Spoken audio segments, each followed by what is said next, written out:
Bom dia a todos, a paz do Senhor Jesus Cristo. Estamos em mais um vídeo da verdade, da vida e da origem dos ensinamentos da Igreja do Senhor Jesus Cristo, que é a coluna e a firmeza da verdade. Em nosso último vídeo, ou em nosso último estudo, nós vimos o apóstolo Paulo ali na cidade de Éfeso, na Ásia, cumprir o ídolo de Jesus Cristo e proclamar o Evangelho por toda aquela região. Segundo relatos da própria Bíblia, toda a Ásia ouviu o Evangelho através do desbravamento desses missionários do Senhor, chamado apóstolo Paulo e Barnabé. Eles conseguiram cumprir o ídolo de Jesus Cristo. Toda a Ásia já tinha escutado o Evangelho da salvação. Então, com isso, com o Evangelho da graça do Senhor espalhados por toda a Ásia, os focos de mentira, os focos de feitiçaria, os focos de enganos de Lúcifer, de Satanás, estavam sendo minados. O Senhor estava levando luz para aquela região que estava em trevas. Trevas de quê? Trevas da ignorância a respeito do que Deus quer e do que Deus não quer para o ser humano. O Evangelho é a luz, é que esclarece. Com o Evangelho, o enganador é descoberto. Os ensinos maléficos são descobertos. Quando o Evangelho chega, que é os ensinos de Jesus Cristo, a luz aparece, você entende tudo, você conhece as coisas. A melhor coisa no mundo é você saber das coisas, mas saber das coisas certas, exatamente como Jesus Cristo ensinou, e não das coisas que a sua religião ensina, que seu líder espiritual ensina. Será bom para você se aquilo que a sua religião ensina, o seu líder espiritual ensina, esteja realmente dentro do Evangelho e seja aquele sentido mesmo que quer dizer. Porque a interpretação muda e somente o Espírito Santo é que pode dar a interpretação correta dos Evangelhos e de toda a Bíblia Sagrada. Para você saber realmente a verdade, você pode estar pensando que está na verdade, com o ensinamento de sua religião, está completamente em trevas da ignorância de não saber o que é realmente a vontade de Deus. E olha que ninguém quer conhecer verdadeiramente a vontade de Deus. Por quê? Porque vai ter que se consertar. Você vai descobrir que você está muito errado. E você vai ter que ter humildade para reconhecer isso, reconhecer a autoridade de Jesus Cristo e dos ensinos dele, como ele ensinou. E aplicar na sua vida, começar a consertar, tirar as coisas erradas. Seu problema não é a religião, não é o seu líder espiritual. O problema, na maioria, e no começo, na maioria das vezes, é você mesmo. É você realmente querer mudar. Seu pastor, padre, sacerdote, seja lá o que for, não vai poder fazer nada por você enquanto você não se decidir realmente aceitar a verdade. E aceitar a verdade é se consertar. Ouvir, estudar, buscar a verdade. É o Evangelho do Senhor Jesus Cristo. Então, com isso, aqueles ensinos errados, conto da carochinha, conto de fada, não é? Não sei o quê, toda coisa errada que a religião ensina, faça isso, faça aquilo outro, foi tudo acabado, tudo desmembrado. Porque Jesus Cristo não fundou uma religião. Jesus Cristo fundou a sua igreja, a verdade, o Evangelho, um organismo vivo, que liberta, que cura, que bota no caminho correto. Satanás não gostou disso.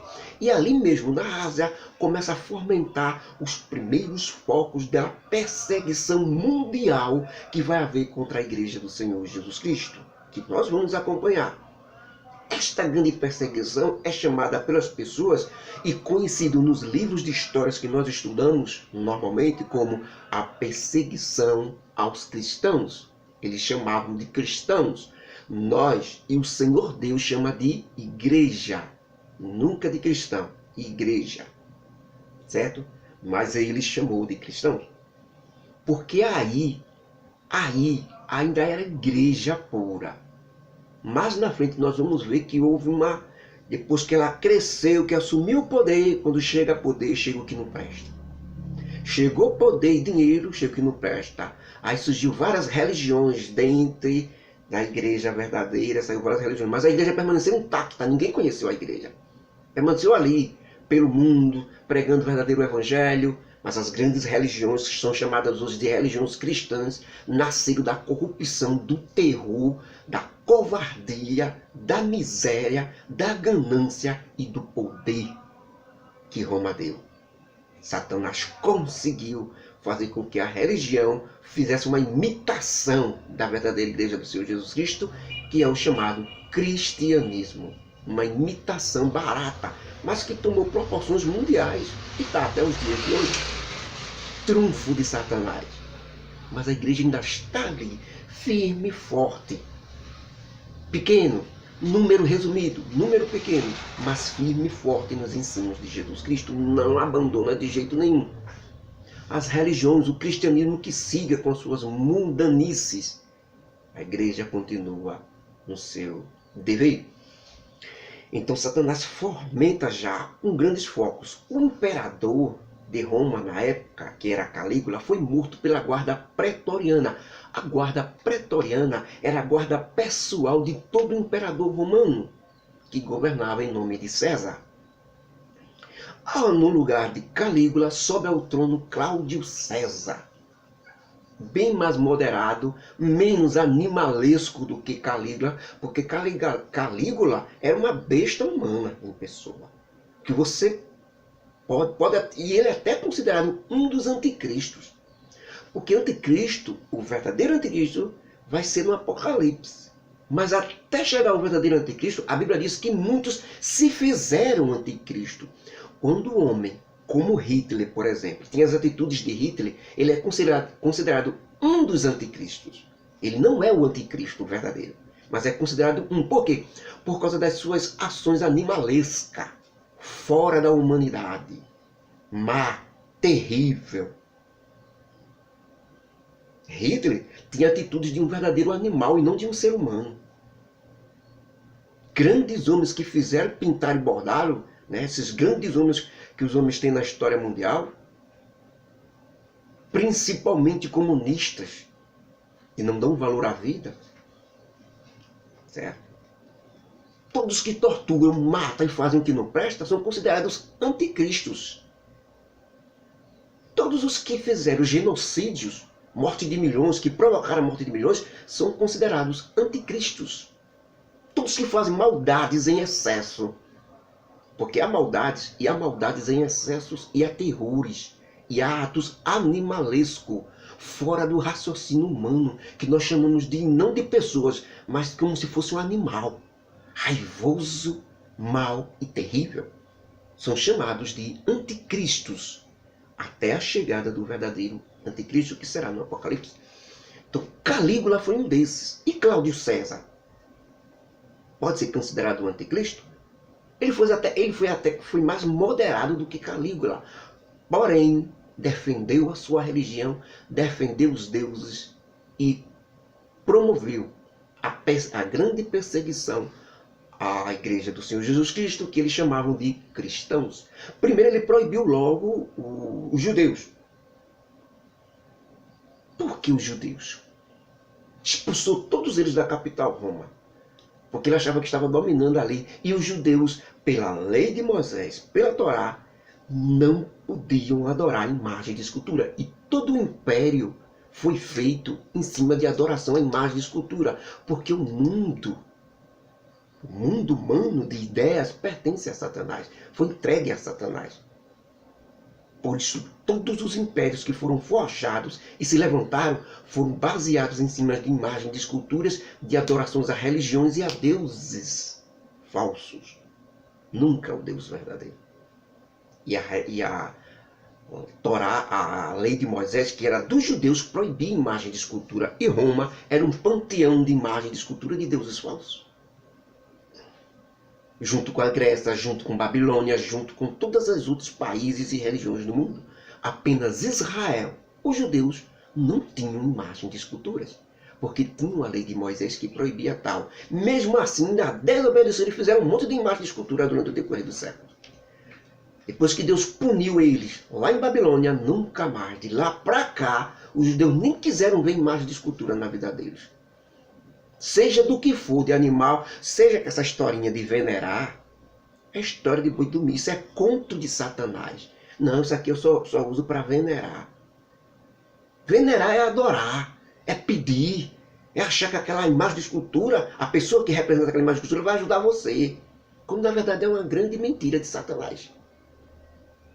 Quem é seguidor de Jesus Cristo, seguidor de Deus, não pode ter imagem de escultura de jeito nenhum.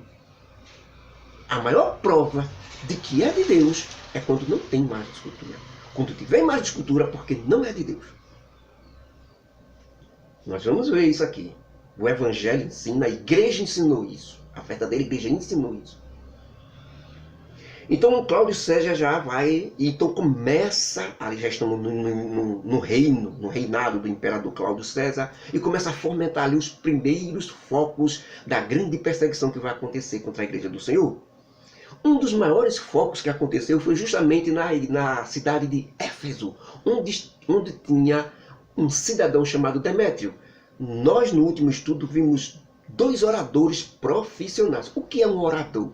É a pessoa que sobe no púlpito e proclama para uma multidão e consegue convencer a multidão da ideia que ele está falando. O discurso dele é tão bem feito, tão manipulado, que Hitler, por exemplo, foi um dos grandes oradores do mundo.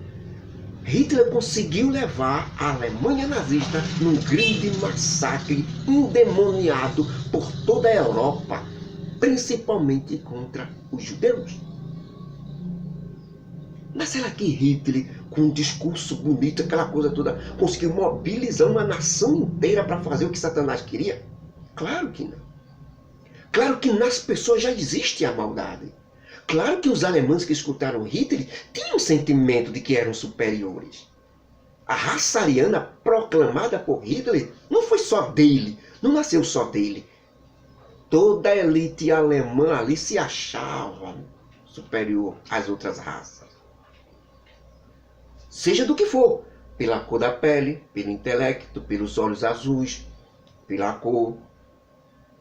Seja por isso. Seja por qualquer coisa, eles se achavam superiores. Quando você se acha superior, é porque Satanás está com você. Qualquer um que se sentir superior ao outro, Satanás está com ele. Porque este sentimento é fomentado por Satanás. Jesus Cristo já fez o contrário.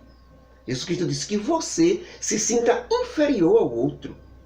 Mas é se sentir, não é que você seja não. É você se sentir inferior, porque assim você vai ajudar os outros, amar os outros.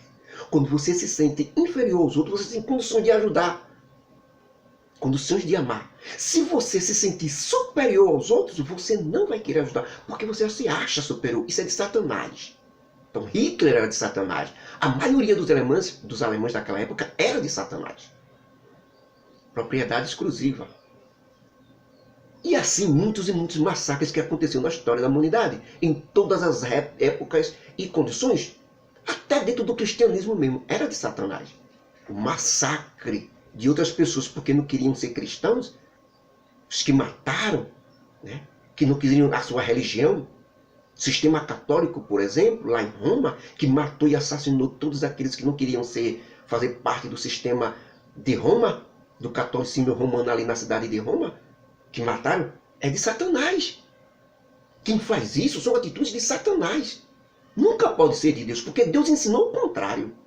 Então aprendeu com Satanás. Jesus Cristo disse isso aos judeus.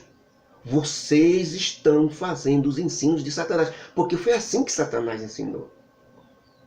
Vocês não aprenderam com Deus, porque os judeus diziam, Deus é o nosso Pai. Jesus Cristo disse, não. O vosso pai é Satanás, porque ele é mentiroso desde o começo, e vocês mentem. Ok? Então, tudo quanto não presta que o cristianismo fez na história da humanidade foi eles que fizeram, porque eles fizeram em nome de Satanás. Nunca em nome de Jesus Cristo, nunca em nome de Deus. Porque Deus e Jesus Cristo não faz o que não presta, não mente, não rouba, não mata ninguém porque não quer ser cristão, porque não quer ser crente, certo? Quem faz isso é Satanás.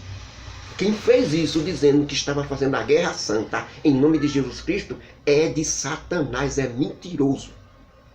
Jesus Cristo mandou amar o inimigo e não matar o inimigo. Que fique bem claro.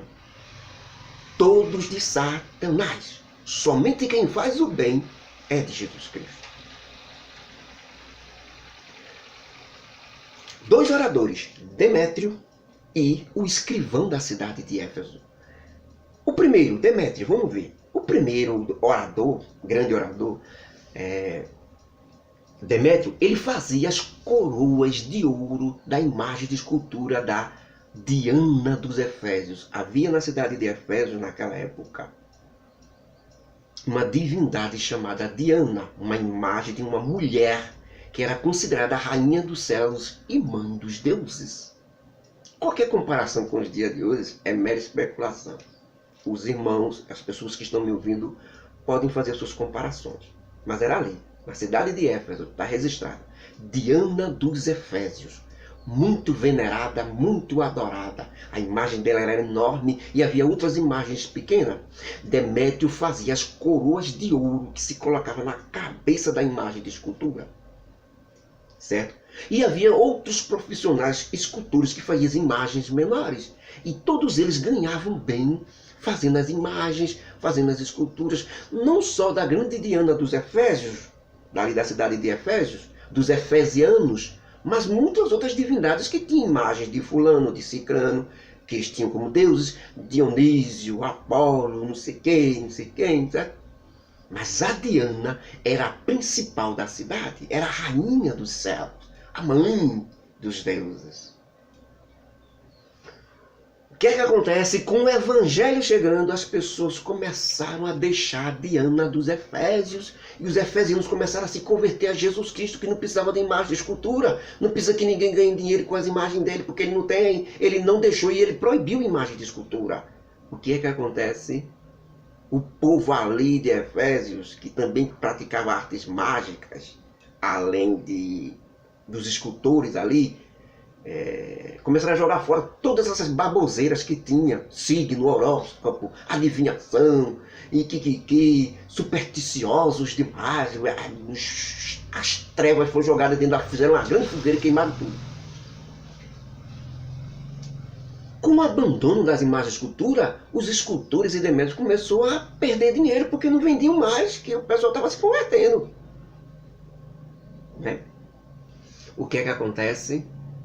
Todos eles, os escultores profissionais, junto com Demétrio, fazem uma reunião para falar a respeito, tratar a respeito deste lucro deles que estavam caindo. Foi neste momento, nesta reunião, que Demétrio, ambicioso, calculista, aproveitador, oportunista, certo? Que conseguia levar as multidões aos seus próprios desejos, fez aquele grande discurso dele. Esse é o primeiro orador que eu estou falando. E ele disse ali: senhores, vocês sabem muito bem que o nosso trabalho é esse, fazer imagem de esculturas de deuses para esse povo adorar. E eu, Demétrio, faço a coroa de ouro para nossa amada deusa, rainha dos céus, e que com este trabalho ganhamos muito dinheiro, irmãos, profissionais, escultores. Mas uma ameaça tremenda se levantou contra nosso trabalho e meio de vida. Todos sabem que esse apóstolo Paulo, não só aqui na cidade de Éfeso, mas em toda a Ásia, anda convencendo multidões de homens que não se pode venerar, adorar as imagens de escultura, seja de que tipo for. Essas imagens de prata, barro, gesso, pedra e pau que nós profissionais fazemos, e ainda pior, que elas não são deuses e que não se pode pedir nada a elas, nenhuma graça. E que o único Deus verdadeiro é Jesus Cristo. E que somente ao Deus verdadeiro de Israel se deve pedir as coisas em nome de Jesus Cristo. Com isso, irmãos, nosso trabalho profissional corre o risco de desaparecer. E ainda mais que o grande templo da grande deusa Diana dos Efésios que construímos aqui, na cidade de Éfeso, o cartão postal da cidade, fique completamente abandonado. E com isso, a majestade da grande rainha dos céus, a mãe dos deuses, não só aqui na cidade de Éfeso, mas em toda a Ásia e o mundo inteiro, que todos veneram e adoram, morra no esquecimento. Um discurso que inflamou não só os profissionais, mas toda a população ali, os que ainda não haviam se convertido ao Evangelho, que estava ali também. Eles se inflamaram com aquilo e ficaram irados. E todos gritaram para o céu: grande é a Diana dos Efésios, grande é a Diana dos Efésios. Semelhante a algumas vezes que nós escutamos no dia de hoje: salve fulano, um viva para fulano, um viva para o ídolo ciclano, um viva para o ídolo fulana, salve fulana, salve ciclano. Mais ou menos isso, eles gritaram, porque estavam tocando na rainha deles, na imagem de escultura deles. Isso depois que Demétrio terminou este discurso. Irmão, este discurso de Demétrio não é que ele fosse tão apaixonado ali pela deusa falsa rainha do céu, não. É porque ele estava perdendo dinheiro. E um homem corrupto, quando perde dinheiro, ele é capaz de tudo, até mentir descaradamente para todos. Certo? Ele incutiu na mente do povo que Paulo estava blasfemando contra a deusa deles. Mas na realidade, Paulo estava pregando por livre e espontânea vontade, e as pessoas estavam deixando Diana por livre e espontânea vontade. Não era culpa de Paulo, não. Paulo pregava a verdade, as pessoas aceitavam a verdade e deixavam Diana por livre e espontânea vontade. Mas ele colocou na mente do povo que Paulo estava profanando a rainha ali da cidade de Efésios, destruindo o templo, ia destruir o templo, né? O povo ia abandonar o templo por causa de Paulo. Paulo estava forçando. Com isso o povo ficou irado, né? Já o segundo orador que nós estamos falando, de multidões que nós vimos, é uma autoridade da cidade, o escrivão da cidade de Éfeso. Só que esse era sensato, inteligente, moderado, pacífico e julgava corretamente. Embora ele acreditasse nessas imagens de esculturas falsas, ele também era adorador da Diana, rainha dali de Éfeso. Mas veja que a atitude dele é diferente da de Demétrio. Ele, por ser adorador da falsa divindade, mas ele agia corretamente. Certo? Vamos ver o que ele disse. Quando aquela multidão raivosa ficou gritando: grande é a deusa, rainha dos Efésios. Isso por um espaço, irmãos, de quase 2 horas direto, o povo gritando. Ali já no teatro da cidade, um grande local que estava ali, foi quando chega a autoridade, esse escrivão da cidade de Roma, porque ele viu um perigo eminente contra a cidade, viu? Não foi contra Paulo, não, foi contra a cidade que ele viu o perigo. Ele era inteligente. Ele sabia das coisas. A única inteligência que ele não tinha é abandonar a falsa deusa, a rainha Mas ele agiu moderado. Ele foi pacífico. Ele, como todos respeitavam e confiavam nele, ele conseguiu acalmar a multidão depois de 2 horas.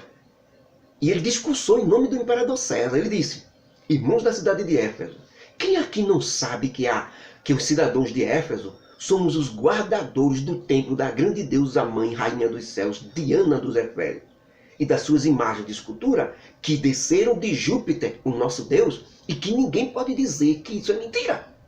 Mas eu peço a vocês que mantenham a calma, porque esses homens que vocês aqui trouxeram não são profanadores e nem caluniam a vossa deusa Diana. Agora, se Demétrio e os profissionais que fazem imagem de escultura acham que estão perdendo dinheiro por causa de Paulo, isso é problema deles. Nós somos civilizados e temos tribunais para julgamento. Não somos uma horda bárbara sem controle. Então, se Demétrio se acha prejudicado, e os profissionais também, vão para os tribunais e denunciem tudo. Se acham que estão sendo prejudicados. Mas nós, irmãos, temos que ir para casa, todos vocês, essa multidão, porque esta multidão confusa aqui, reunida, com assunto religioso, sem ter o que fazer, sem ter nenhuma razão de estarem aqui com esse tumulto todo. Na verdade, corremos um risco sério de que os romanos nos acusem de estarmos perturbando a ordem pública e de estar criando rebelião contra o império, e assim sejamos julgados e nossa cidade perca a liberdade e seja atacada pelo exército romano. Então vamos todo mundo procurar o que fazer, vamos para casa e deixe que Demétrio resolva a questão dele aí de dinheiro. Não tem nada aqui com a deusa, a rainha deusa de vocês, não. Esses homens nunca disseram nada contra a rainha de vocês, não. E é assim que tem que ser feito. Quando se prega o evangelho, os verdadeiros seguidores de Jesus Cristo só pregam o evangelho.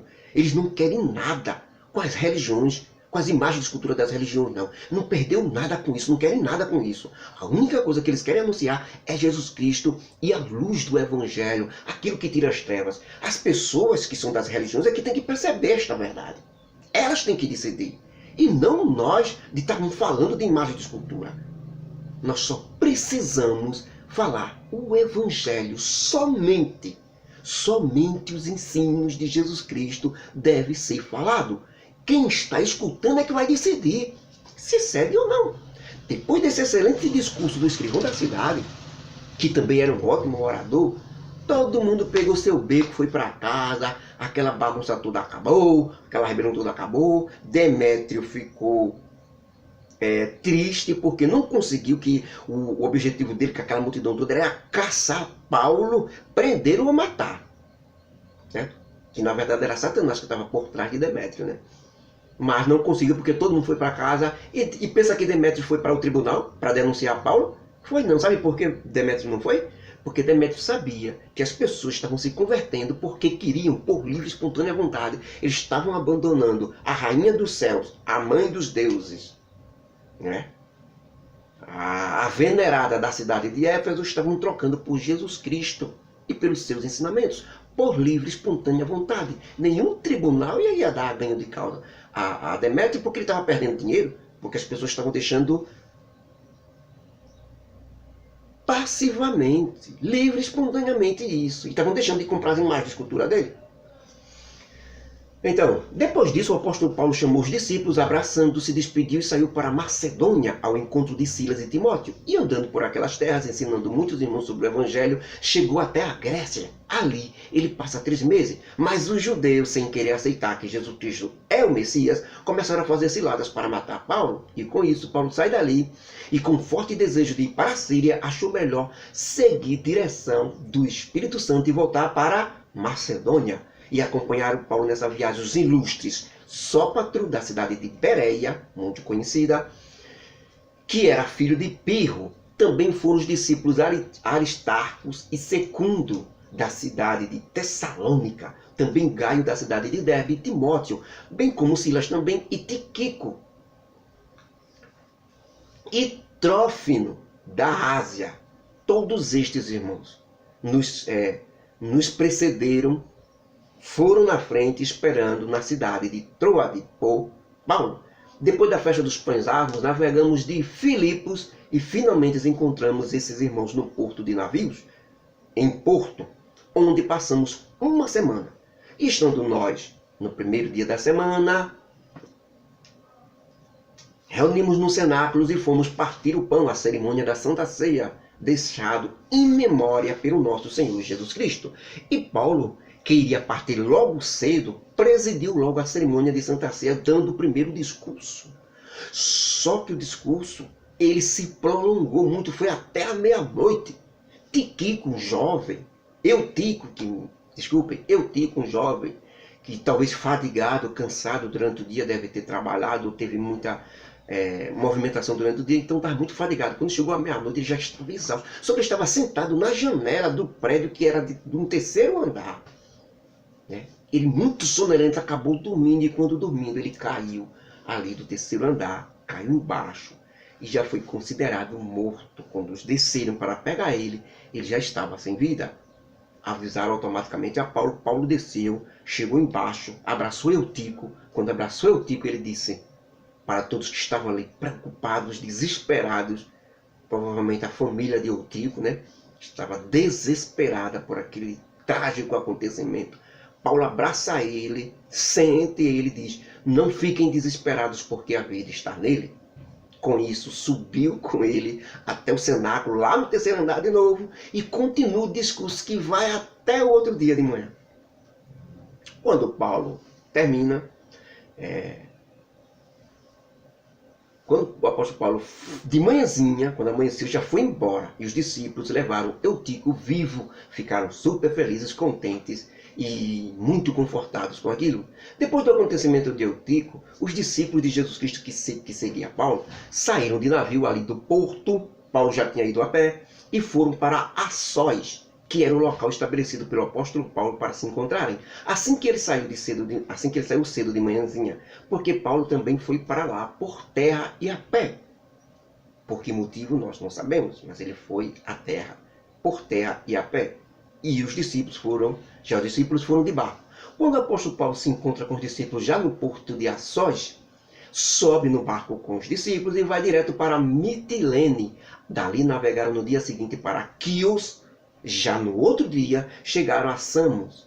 E com mais um dia, com a graça de Deus, finalmente chegaram à cidade de Mileto, pois Paulo já tinha decidido não parar na cidade de Éfeso de novo, pois não queria demorar mais na Ásia, pois suas pretensões eram comemorar o dia de Pentecostes na cidade de Jerusalém. Este era seu real destino, se o Senhor assim permitisse, se fosse possível.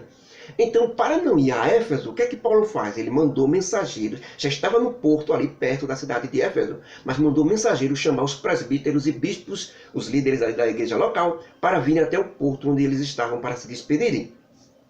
Quando os presbíteros e bispos chegam ali, Paulo abre seu coração para eles e diz: vocês sabem muito bem como foi que eu me comportei no meio de vocês todo o tempo em que estive na Ásia, desde o primeiro dia servindo ao Senhor.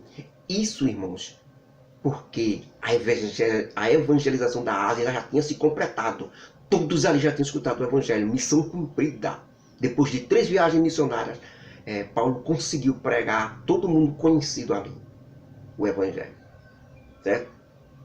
Então, Paulo continua dizendo: mesmo sendo iniciante da igreja local aqui junto com Barnabé, estive com toda a humildade, lágrimas e provações que pela armadilha dos judeus me encurralaram.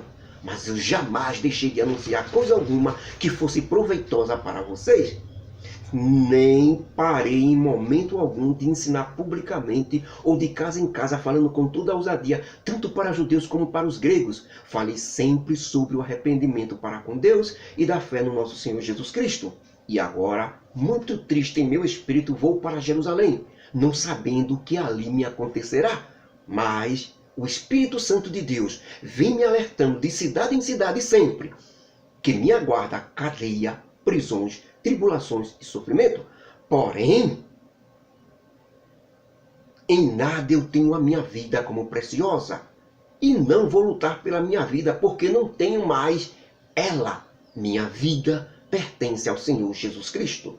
Contanto que eu complete a minha carreira e o ministério que recebi do Senhor Jesus Cristo, estou com isso contente para falar o evangelho da graça de Deus.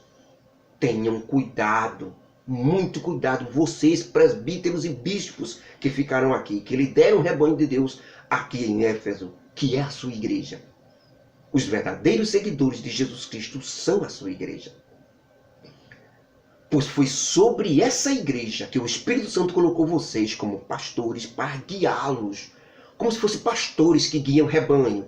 Vá para cá, vá para lá, para não cair nos buracos, para não cair nos erros, nos desfiladeiros. O pastor que guia o rebanho, o Espírito Santo colocou vocês assim, para guiar este povo dele.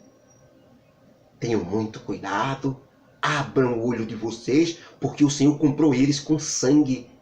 Preço de sangue foi muito caro para qualquer um de vocês dar conta.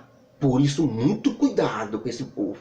E eu digo isso porque eu sei que depois da minha partida, entre vocês, líderes, penetrarão homens que parecerão servos, cordeiros, mas são lobos devoradores que não pouparão rebanho, levarão muitos a se perderem, a serem destruídos espiritualmente. Sim, isso mesmo.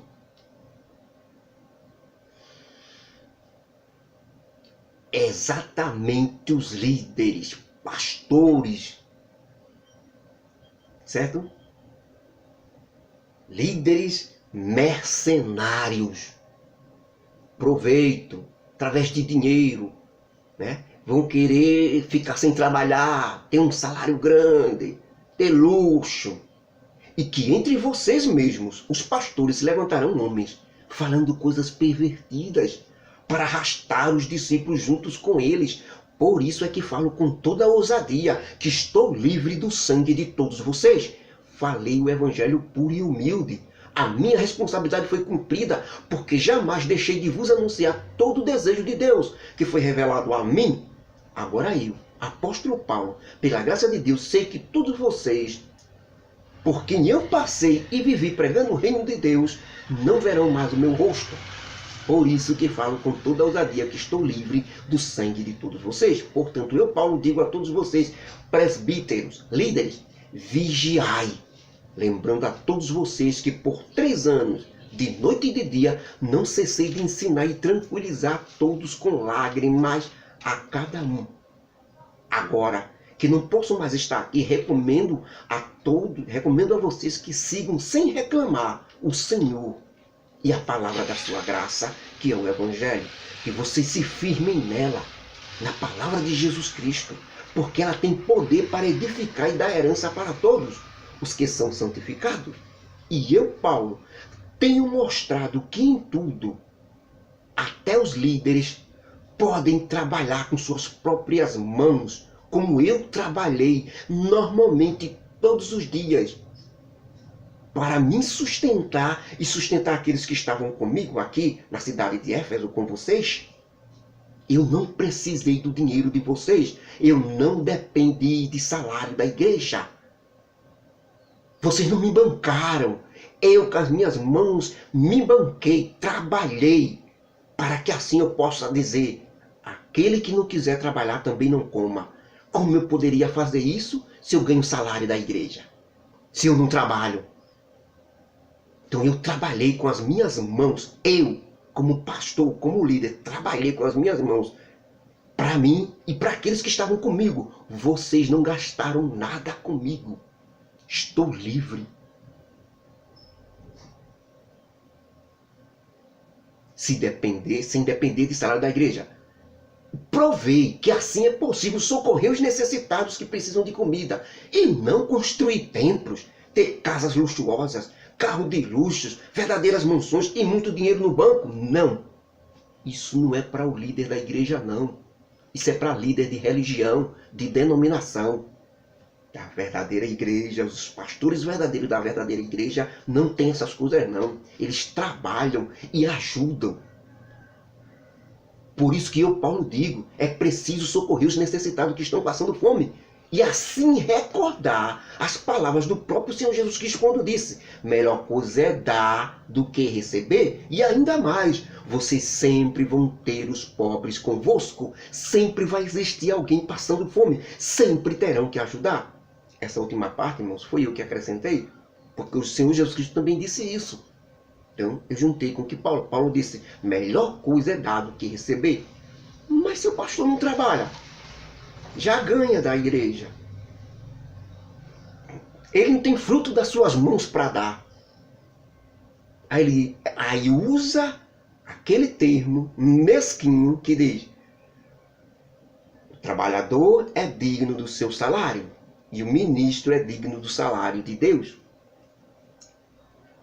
Quando a Bíblia disse isso, foi quando Jesus Cristo estava enviando seus discípulos, os 70. O trabalhador é digno do seu salário, disse Jesus Cristo. Sabe por quê? Porque Jesus Cristo disse a eles, não levem ouro, não levem bolsa, não levem pedra, não levem roupas, não levem sandálias, não levem nada. Vão com a roupa do couro e somente com a mensagem na boca para anunciar. Aí ele disse, quando vocês estiverem lá, não se preocupem, porque o trabalhador é digno do seu salário. Deus vai providenciar comida lá, roupa, sandália. O que vocês precisarem lá, Deus vai permitir. Digno é o obreiro do seu salário. Mas é o salário de Deus e não o salário vindo dos irmãos, da denominação. Isso é mentira. Usar esse termo para ganhar da denominação é mentira. Pode trabalhar assim, não trabalha porque não quer. Então, contra esses ensinos, irmãos, era que Paulo já estava alertando os líderes. Vão colocar, viu, como aconteceu. Vai penetrar lobos devoradores na igreja, viu? Como aconteceu hoje. Quem é que vê mais a igreja como a igreja primitiva?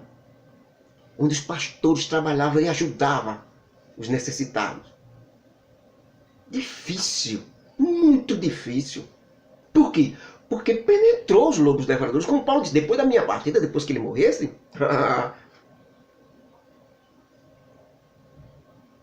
Terminado de dizer estas coisas, o apóstolo Paulo se ajoelhou e, junto com todos os presbíteros e bispos da igreja de Éfeso, oraram. Então houve naquele momento comovente de choro entre todos e tristeza pelo que Paulo disse, que eles não veriam mais o rosto dele. Praticamente Paulo estava dizendo que não veriam mais ele com vida. Estava indo para Jerusalém. É como se ele dissesse: eu não sei se volto mais. Tudo indica que eu não voltarei mais para vocês. Então eles abraçaram muito Paulo, choraram ali, beijaram Paulo com o chamado ósculo santo, é o beijo na face, é a saudação, aquele beijo que Judas deu em Jesus Cristo. Eu te saúdo, mestre, e beijou. Aquele foi o beijo da traição, mas isso é chamado de ósculo santo. Não é que os líderes ali tinham beijado Paulo na boca, não. Ele deu o ósculo santo, que é o beijo na bochecha. Normal, é algo de respeito naquela época, e era chamado ósculo santo. Porque não havia nenhuma maldade nisso. Era o respeito que você tinha pelaquela pessoa. Então todos abraçados foram ali com Paulo até o navio. E Paulo e os discípulos partiram. Todo esse estudo que nós falamos hoje não está no livro de Atos dos Apóstolos, capítulo 20, versículo 88. Que a graça do nosso Deus, o amor de Jesus Cristo e as consolações do Espírito Santo estejam conosco hoje e para sempre. Amém. Que aprendemos com isso, irmãos, com estes ensinos da igreja, primeiro transmitido por Jesus, ou seja, agora pela igreja. Cada um medite, pense bem nesses ensinamentos. Que Deus nos abençoe. Amém.